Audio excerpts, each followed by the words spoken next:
കൂടുന്തോറും അവലിന് എന്ത് കൂടും? ടേസ്റ്റ് കൂടും. അതെ, തേങ്ങ ഇട്ടു. ഞാനിവിടെ സെൻറ്റത്തിൻ്റെ ജാഗറി പൗഡർ യൂസ് ചെയ്യുന്നത്. ഞങ്ങളുടെ ഷോപ്പിൽ ഇതിപ്പം എല്ലാത്തിനും അവൈലബിൾ ആണ്. മധുരം കുറവാണ്, കുറച്ച്.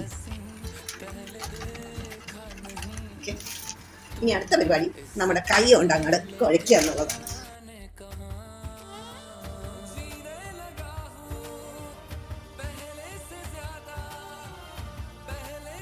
റെഡി ആയിട്ടുണ്ട്. പക്ഷേ ഇച്ചിരി ക്രിസ്പി ആയിപ്പോയി. ക്രിസ്പിനെസ് വേണം എങ്കിൽ നമുക്ക് ഇങ്ങനെ കഴിക്കാം. അല്ലെങ്കിൽ കുറച്ച് ചെറുതായിട്ടൊരു ചൂടുവെള്ളം ഇങ്ങനെ നനച്ച് കൊടുക്കാം. എന്നിട്ടേക്ക് നമ്മൾ നല്ലവണ്ണം ഒന്ന് മിക്സ് ചെയ്ത് കഴിക്കാം. റെഡി. നല്ല മഴയത്ത് അവൽ നനച്ചത് ചൂട് ചായ. ഓരോരുത്തർക്കൂടെ ഓരോ ടേസ്റ്റാണ്.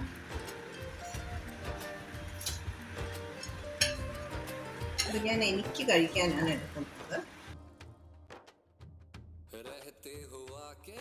കണ്ടില്ലേ, ഞാൻ ഈ പഴവും കൂടെ ഇങ്ങനെ വെച്ചിട്ട് ഇങ്ങനെ ഒരു പഴം ഒരു ബൈറ്റ് ഇങ്ങനെ എടുക്കുക, ഇതിലേക്ക് വെക്കുക. ഇങ്ങനെ കുഴയ്ക്കുക, നല്ലവണ്ണം ഇങ്ങനെ കുഴയ്ക്കുക. നല്ലവണ്ണം കുഴക്കണം കേട്ടോ, പുട്ടുപഴമൊക്കെ കുഴക്കണം പോലെ കുഴയ്ക്കുക. നൊസ്റ്റമാണ്.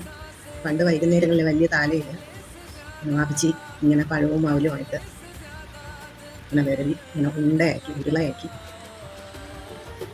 കണ്ടില്ലേ, ഇതാണ് എൻ്റെ സ്റ്റൈൽ ഓഫ് അവൽ. ഇങ്ങനെ ഓരോ ഉരുളയാക്കി എന്ന് വയ്ക്കും. പക്ഷേ ഇപ്പോഴത്തെ കുട്ടികൾക്ക് അത് ഇഷ്ടമല്ല. ഒന്ന് കഴിച്ചു നോക്കട്ടെ. വാവ്, നൊസ്റ്റാൾജിക്.